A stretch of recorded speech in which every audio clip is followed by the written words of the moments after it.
Good morning, good morning, good morning. And welcome to Conversations with Sherry and Terry Ann. I am Terry Ann Porter, Life Coach TA.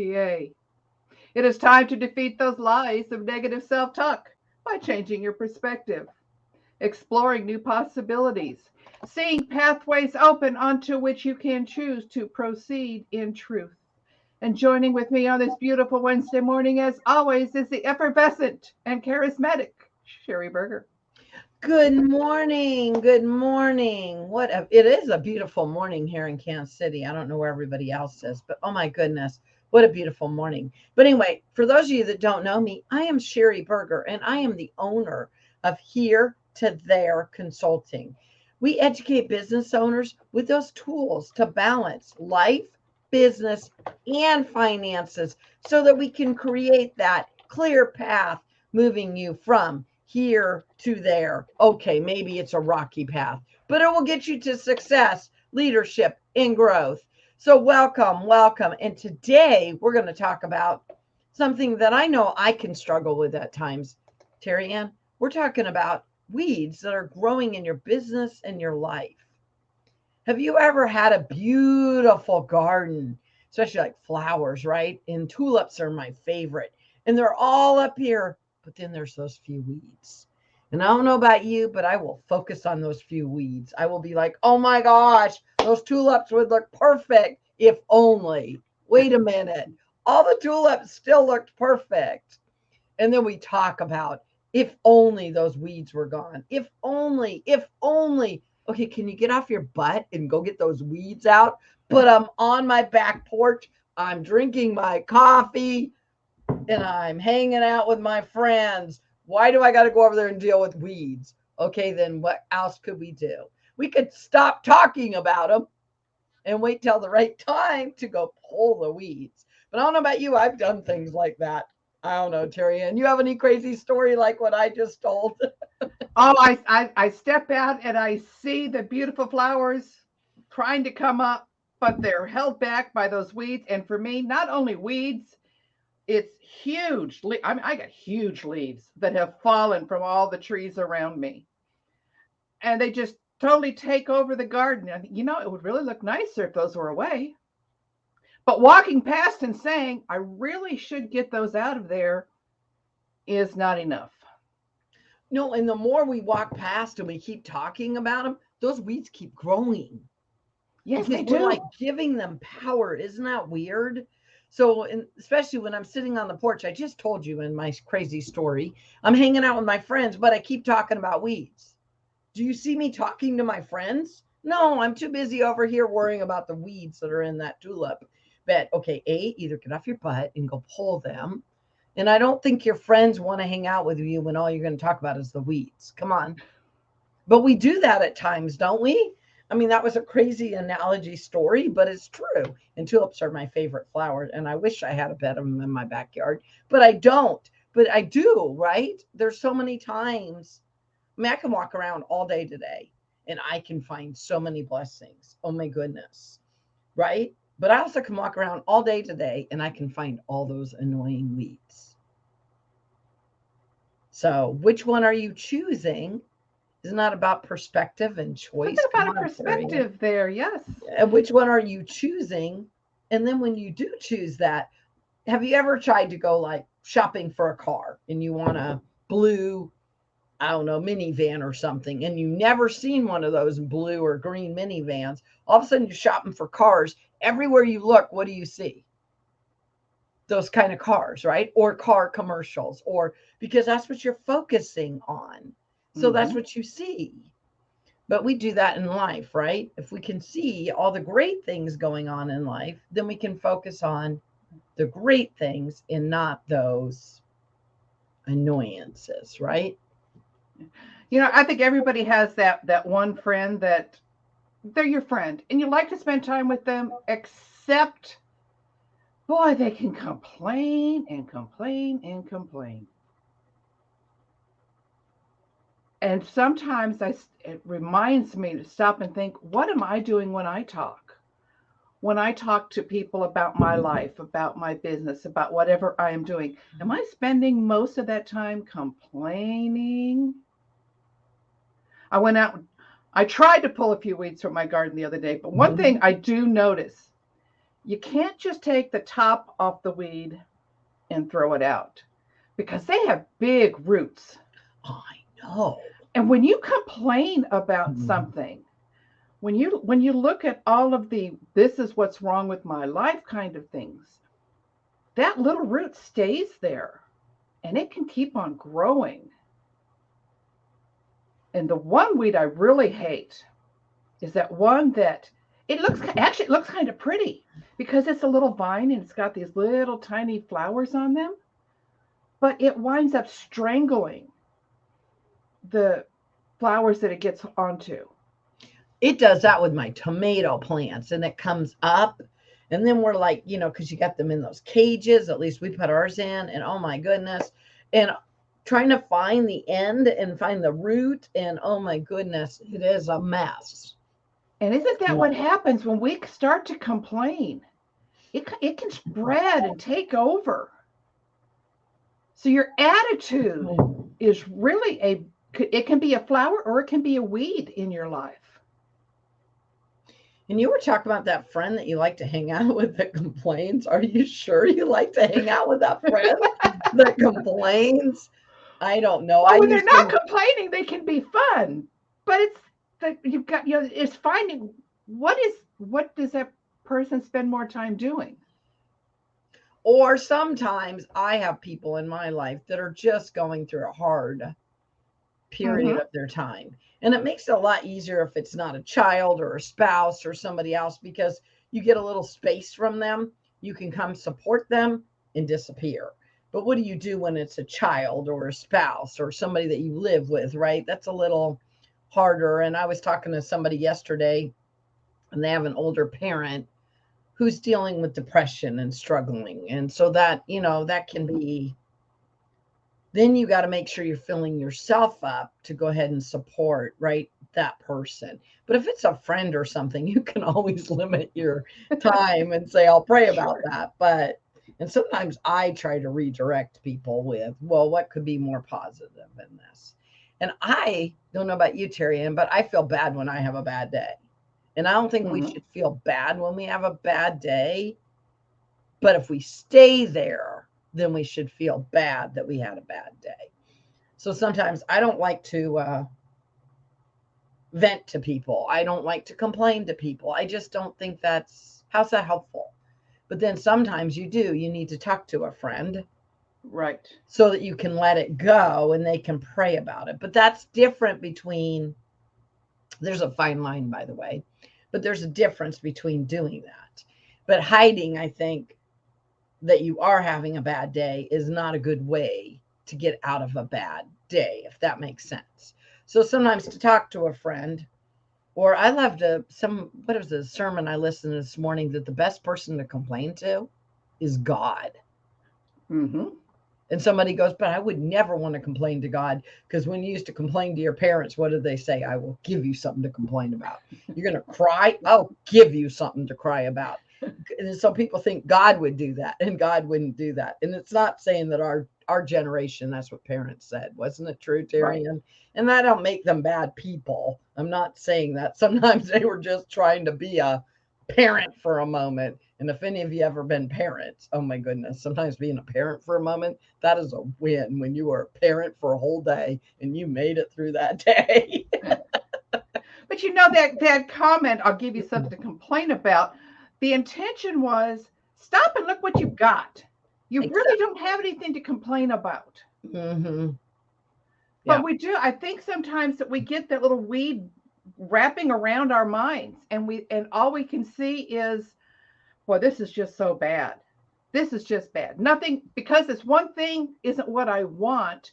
Everything is bad. And how often do we do that? One thing goes wrong and our whole life is utter destroyed. So I have some mentor friends that I like to bring up a lot. and a couple of them have passed on. But I have a Norma Hill. I think I've told you about my Norma Hill. I have a friend that was 80 something. She had more health problems than me. She had probably a harder life than me at times. Very godly Christian woman. I would call her and I'd be in one of my moods of, the kids are doing this, my husband's doing that, my job's doing that, and this is going on, and that's going on, and I'm just overwhelmed. And then she'd go, well, what's God trying to teach you in that? And I'd be like, you did not hear me. And then she'd go back and tell me all. But I always like that. My little Norma Hill in the back of my, too funny. I'm not sure how long my great friend has been gone. She's up in heaven. Come on, let's be real. But I don't know. But I know one thing. God put a Norma Hill, I call it, in the back of my head. Because then I'll be like, all right, Sherry, really? So all this going on around you, but what's God trying to grow you or teach you in it? Where can you change your perspective and figure out how you can be a better version of you in it? So I think trying to blame or complain about other people or situations is not helpful. So, yeah. So what are some ways that people in our audience maybe have had, some things that they've had to work on with weeds? And if you listen to this replay, what do we want to do? We want them to do pound replay, and we still want those, what were some of those? Join in the conversation, even if it's in the replay. Yeah.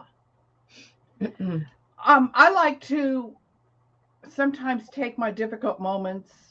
I definitely do it with my negative self-talk and personify it, put a face to it, put a name to it.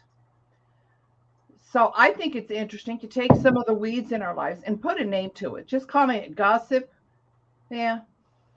But what if you would put a name there and made it something so that you could actually face it down and say, no, you are not going to talk to me that way. Sometimes it's easier to just ignore things and go with them as they are until you make it personal. And pulling that weed, seeing that root pulled out, make that personal. Okay, I'm pulling this root out. I'm going to stop doing whatever. My mind goes wild when I'm pulling those weeds and trying to rearrange and make my flowers, please, will you grow? And so my mind goes several different ways, and a lot of it is digging in the dirt, pulling the weeds, and talking to them and saying, all right, you're a nasty part of my life. You're out of here. I'm not going to do you anymore. I'm not going to face this anymore. Make it personal. It sounds silly, I know. It's kind of like my wearing the crowns and talking to the teddy bears, but it works for me. Well, I don't know what works for you. Have you ever prayed out loud? You pray out loud, then you focus on what you're praying and that you're turning over to God because you actually hear yourself saying it. I mean, try that for like 7 days. Just pray out loud when you start having a weed or a worry and pray to God and give it to God. Definitely. And watch how your life will change over time.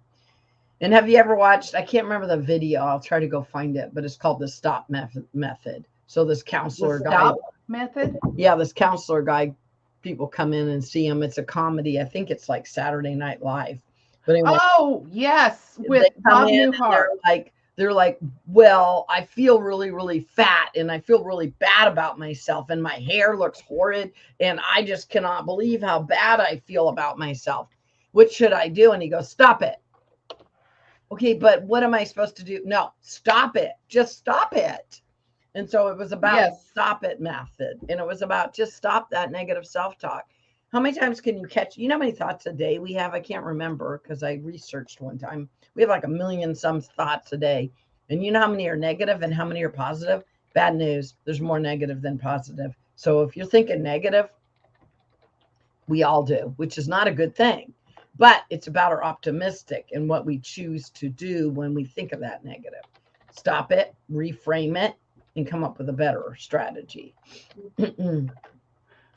We did it to our kids. Are you actually Googling that stop it method? I put it in there. It's by Bob Newhart does it. Yeah, yes. Bob Newhart did the stop it method. Yes. It's so funny because he comes in and they have all these problems and it's stop it. It's almost like the Norma Hill method of that. What is God trying to do? My husband Reed tells me that when he was young, if he would get into his bad mood, his mother would make him go to bed and get out the other side that he got on got out on in the Oh morning. yeah, because they always say you get off on the wrong side of the bed. Remember that Yes, saying? yes. She took the phrase and said, "Okay, fine. Go back to bed. Get out the other side. Change your attitude. Change your focus and the way you're looking at what's going on. And if you can stop it, pull the weed, get it out of there so that you can bloom." Now I do want to know how long Reed would sit in bed before he would want to get on the other side, because sometimes we just don't want to. Come on. When you tell me change my perspective, I just don't want to. But one morning I was driving to network. I know I'm telling on myself, but there's people say stuff about me I don't even know. And I They was do. jamming to my radio, and I call it getting my Jesus on. I had my worship music on, and I got out and she goes, "Wow, were you jamming to your?" And I go, "I know, I'm getting my Jesus on." But sometimes you ever wake up in the morning and you just don't want to. I have don't want to syndrome sometimes. Like, man, okay, what in the world? And I got a lot to do, but I just don't want to. Well, you know how I make it where I want to? I know everybody looks at me, thinks I'm always Miss Positive. For the most part, I am. I love my life. I got a great life. I got a lot to be thankful for. But every once in a while, I wake up and I don't want to. But if I listen to my worship music, go for my walk, you know what I mean? Make sure I'm listening to positive things. But you know what happens too when I'm sick? I will lay around when I'm sick and I watch more TV. I don't watch TV. And when I'm sick, I will watch TV. And then I will find out that I'm getting depressed Yes. because TV and social media and stuff can depress you, Terry Ann. And if you're sick, I know you don't wanna, but sometimes if you would watch something more positive and encouraging, get your Jesus on, you don't got to sing and all, but and so sometimes when we just don't wanna, we need to anyway. So I call it your don't wanna, right? I like that. I don't want to. I'm a don't want to right now. And I get up in those moods and I'm don't wanna. In some moods, it's like, do not talk to me for an hour. I know you cannot believe this. I need my cup of coffee. And then I will be back to being Sherry. But while I'm drinking my coffee, I get to choose, right? I get to choose what I do with that time. So Yes. if I have a big I don't wanna, that's when I play my praise music. And that's when I might not want you to talk to me. I might not wanna. But after I start drinking coffee, which I don't think that's all the magic, come on. But once I drink my cup of coffee and I've listened to some Mm-hmm. better perspectives in life, then you can get your back into perspective to move forward. My favorite song to get me out of the I don't wannas is by Lauren Daigle, and it's the song "You Say." Oh yeah, I love that song. Total change of my. It's a total reminder of who I am. Exactly. That song really starts. That comes on and totally turns around my perspective. No, right from bad to, oh wait, things are not as bad as I'm thinking they are. Big So change yeah, there. so what are some of the weeds that people in the audience are struggling with, and what do they do to change their perspective? And Yeah. so important to know what you do and find ways to do it. I'm going to let you know Kansas City has had some nice weather. So if you're not Been getting beautiful. outside and going for a walk, and if you can sit on your porch and just see the flowers, I have bad news about my garden, Terry Ann. My garden is rototilled. That's it. It's been rototilled for about 3 weeks, and we're going to go buy all the plants this weekend, but it was Mm-hmm. windy and we got some other, there's so much to do on the weekend to get caught up. Come on. So we didn't do it. So hopefully next weekend we will. But I'm now scared. You've made me scared to go out to my garden because I know that there's no plants. So the weeds are probably having a heyday. They are having a heyday. Yes. And I'm like, Yes. oh, good. Now I probably have to go with this nice rototill, beautiful dirt that probably has weeds everywhere. And then you My talk niece. about weed killer. Sometimes people use weed killer. What were you going to say? I'm sorry. My niece sent me a tea growing kit. So I'm trying to grow some different plants to make tea out of. So I have these 4 little pots right now that I am watching. One I am watching, oh, it's growing. They are growing beautifully. One pot, I've got a couple of real little tiny things inside there, and the other two are doing nothing. And I'm looking at this. Actually, I'd set them out the other day. You talked about the beautiful weather. I'd set them outside to enjoy the beautiful sunshine. I forgot to bring them in one night. Then I saw we had frost advisory 4 nights over the last, 10 days. I know. Despite the beautiful weather, so I made sure to bring them in. Mm-hmm. Frost, what frost has come in, and just like the weeds, stops us from growing and moving forward. There's a lot of things that can stop us.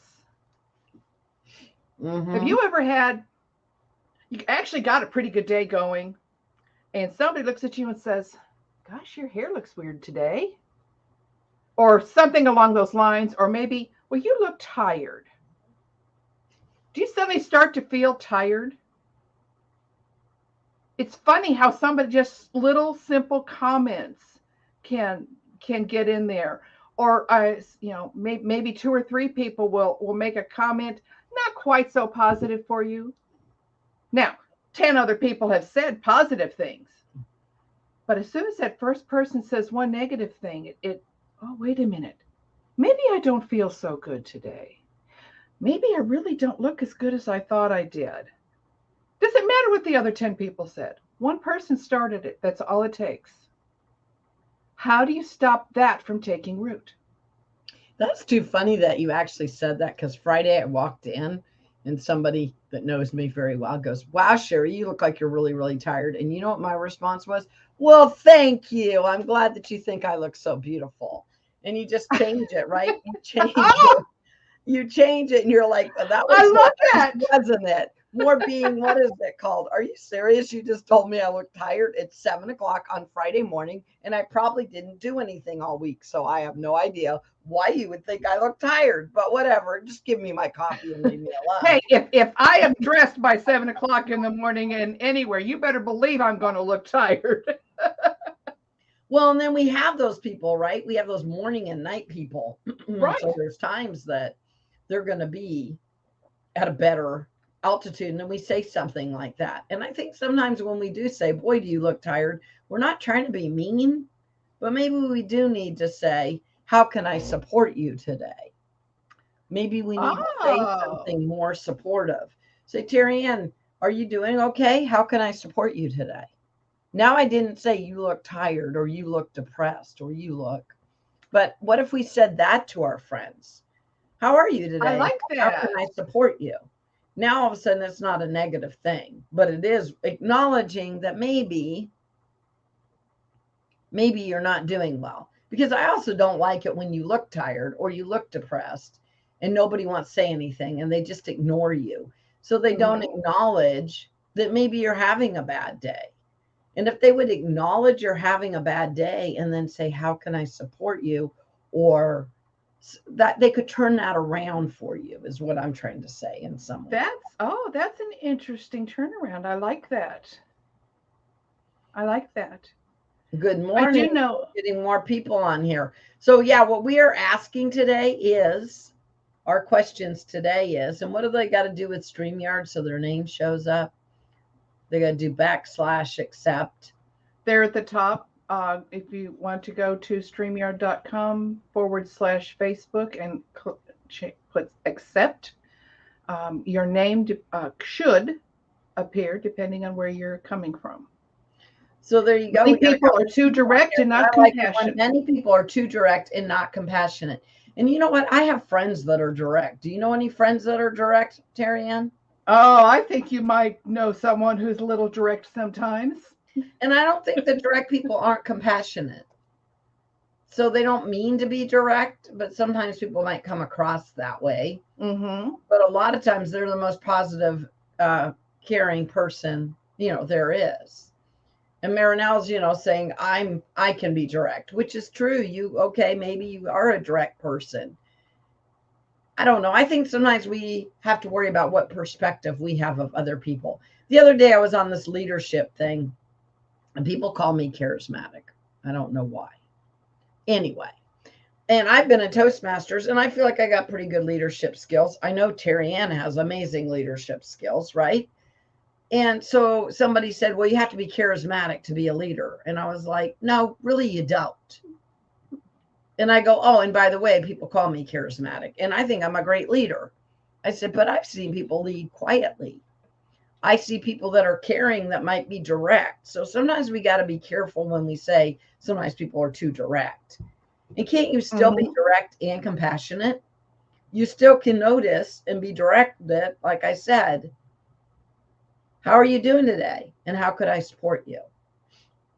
And maybe not even let them answer how they're doing and say, how can I support you? Ask that as a two question, because what do people do when you say, how are you doing today? I'm fine. Yep. So you didn't even get a question. So if you want to acknowledge you're having a bad day, and it's crazy to throw two questions at somebody, but you could do it in that aspect. There are people that are too negative and critical, and we were talking a little bit about that. But how do you know what's going on in that person's life, right? Now, if they're always like that, you might not want to hang out with them. But I find, I don't know if this happens to you, Terry Ann, but I'm a pretty positive person. And my husband claims I collect people. And I find if I'm not careful, negative and critical people can become like leeches. So they want to pull my energy and they want to be around me because I'm positive or I'm fun, but they don't want to change the way they're being. And after a while, I'm like, you know what? I hope you have a great life. I hope you have a great day, but you need to go over there. But I don't quite do it that way, right? But putting people in the, right perspective. So sometimes I say we have been. Sometimes I'll say, well, I've been better. That's a good way to do that. That's a great way to do that. Yesterday, I called a friend. Oh, no, a friend called me because I mailed her a book, one of my books, and she was thanking me for that. And I said, well, how are you doing? And she goes, actually, I'm not doing well today. And then shared, and then I was able to pray and put her on my prayer list at my Bible study and other things. So I don't think, and this person's a very positive individual, but I don't think, so I'm not saying be fake and not negative, but there are those negative, critical people, like you said, and they're probably not your type of people. But I don't know. I've tried to help a lot of those negative, critical people, and you can't. I wish I could save the world, and sometimes some of them just want to. I guess they're wired that way. I don't know. I have no idea, Terry Ann. But have you ever tried to coach one of them? It's hard. It's hard. A lot of it is first of all, you got to work on that perspective, change that mindset. Now, I imagine that friend who responded to you the other day, well, I'm not really having a good day. I bet she doesn't do that to everyone. And I No. think that's where the difference comes in. She felt And comfortable she with actually you. had a family member on life support and was able to share that with me. So I think that would make you have a bad day. Yeah. But she didn't hide that from me. And then I had to actually say, well, what's their name? How, and I wasn't trying to ask all, but I wanted you to actually know that I cared, and that I'm actually going to pray for this individual by name and all this other stuff. Because that's important, right? It is. But she probably wouldn't have told everybody. You're right. But she wanted to be polite and call and say she got my book. But I love that one. Sometimes I say, well, I could be better. Yeah. But then when you say I could be better, what does that mean? See what I'm saying? When you say that to somebody else, then in your mind, you have to decide, what does that mean?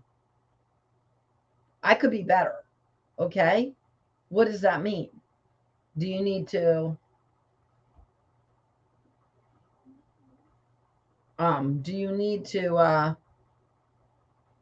make some changes? Do you need to change your perspective? Do you need to what? How could you be better? Because you don't want to stay with the I could be better, right? So. And those are and that's the intermittent weed. That little one-time weed that comes in. Not always there, I think. I like that. And then I like what Marinella said, some people wake up with the left foot. And we talked about that earlier. We were talking about getting on the wrong side of the bed. Okay. I was And trying she's to saying the put left that comment foot. into Same. perspective. It's a different maybe way of saying that. Well, you know, we've spent all of April talking about the April showers and what they bring. What happens in May? Other than I have a birthday. What happens in May? Your birthday. Is it your birthday month? Wow, the flowers. Well, we'll celebrate. The flowers Yes, come I will out be a year and older. I will flowers be a year come out, older. and one of their names is Terry Ann. The Terry Ann comes out. When's your birthday, Terry Ann? I will be a year older the next time we get together. How's that? So when's your birthday? The 3rd? The I'd have to 2nd. look at my calendar. Yes, my yes. I have a birthday on Monday, and I will be a year older when we come back. And in my aging a year, flowers will begin to really bloom and shine because it's May. April showers bring May flowers. And we'll all be looking for what is blooming in our lives. I was almost right, Terry Ann, without looking. were. I said the 3rd. It's the 2nd, everybody. May 2nd. Tell Terry Ann happy birthday. Hey, but when's my birthday, Terry Ann? It is in September. I know, but I was sort of coming up with an idea of when your birthday was, and I have it on my calendar, but it's May 2nd. So make sure everybody goes and gives Terry Ann flowers. No, not really. But make sure you tell her happy birthday. She'll love it if you gave her flowers, but that's not what we're really asking for. But make sure you do tell her happy birthday, and let's worry about those flowers that we want in May to come forward. And let's also, this next remember to be challenge. kind. I have a challenge for everybody, Terry Ann. Start looking for those little buds that are already coming up of your goals and dreams that we've been working on with those showers. And start looking for those little buds, because that's what we're going to ask you about next week. All right, guys, go make it a great day. Bye.